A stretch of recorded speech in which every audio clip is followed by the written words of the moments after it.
A call from Prime Minister Mark Carney before he made this decision in China. Absolutely not. Didn't have any consultation. He didn't consult with any of the automakers. This is going to be terrible for not only just all the people of Ontario, but especially the auto manufacturers, the supply chain.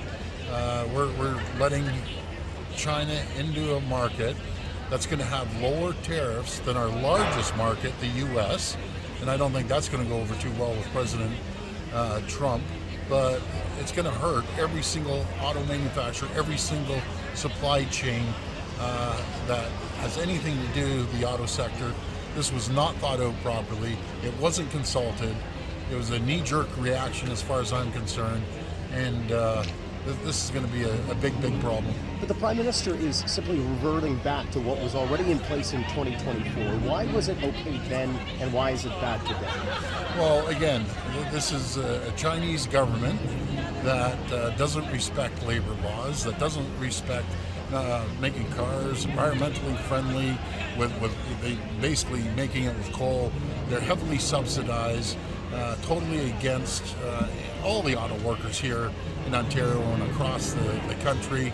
This is not a good situation for the auto sector as a whole. So what is it going to mean, do you think, for the future of the auto sector in Canada? And you had mentioned earlier this week that it could jeopardize the talks with U.S. President Donald Trump. What effect do you think it'll have? Well, first of all, anyone who buys these cars, they won't be allowed to go to the U.S. Cybersecurity. I call it the spy car that they're bringing in, and they won't be allowed to get over there. And it's going to tick off the Americans. 80% of our autos are going down there.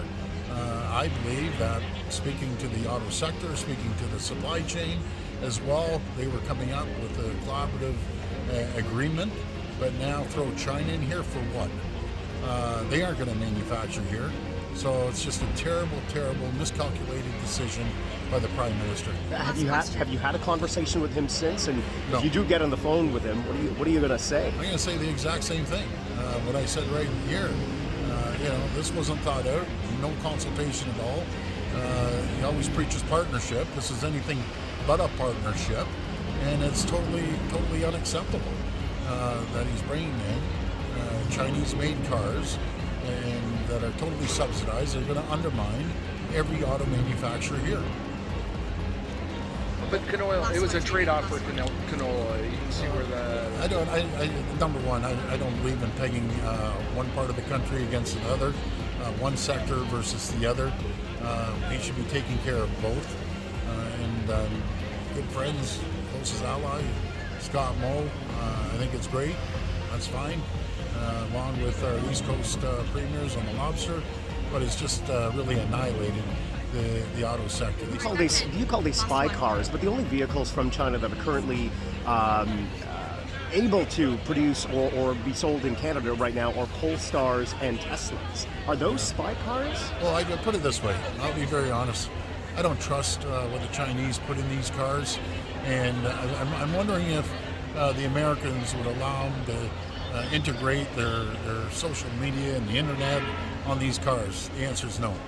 And I'm convinced they won't even be allowed over the border.